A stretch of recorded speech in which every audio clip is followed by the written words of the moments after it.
Beaucoup demandent, cher docteur, ai-je une migraine? Est-ce que chaque mal de tête est une migraine? La réponse est non. Alors qu'est-ce qu'une migraine? La migraine est un syndrome de céphalée primaire, du cerveau. Qu'est-ce qui cause la migraine?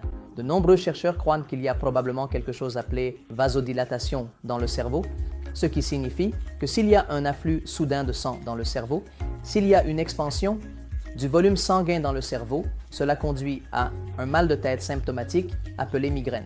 Quels sont les symptômes classiques de la migraine? Les patients peuvent avoir un mal de tête qui est le plus souvent unilatéral, c'est-à-dire qu'il affecte un côté de la tête. Mais dans de rares occasions, il peut affecter les deux côtés. La photosensibilité classique, où le mal de tête s'intensifie lorsqu'ils sont exposés à des lumières vives ou au soleil.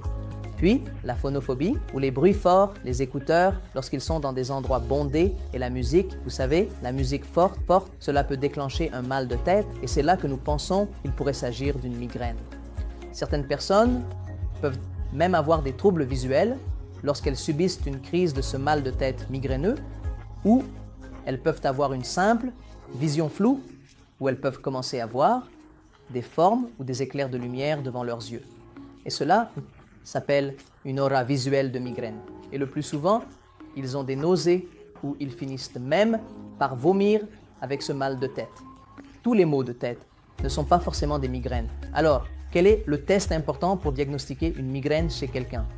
C'est en faisant un scanner cérébral, un simple scanner CT du cerveau ou une IRM du cerveau, mais assurez-vous de faire un scanner cérébral sous la supervision de votre neurologue et de prouver que le cerveau n'a rien d'autre et qu'il s'agit uniquement d'une migraine. Comment prévenir une migraine? La première chose la plus importante est le sommeil.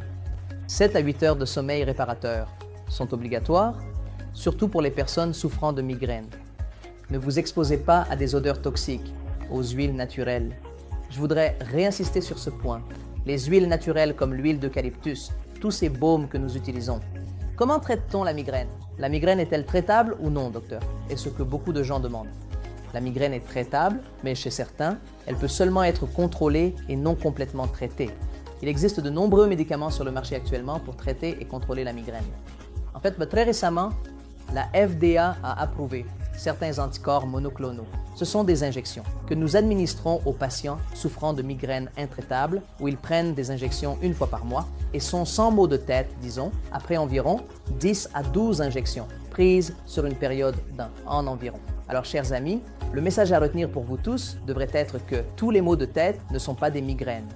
Veuillez consulter votre médecin et assurez-vous que votre scanner cérébral est effectué si vous avez un mal de tête depuis longtemps. La prévention de la migraine par un mode de vie sain est très importante et le traitement de la migraine est bien avancé avec de nombreuses options disponibles. Merci.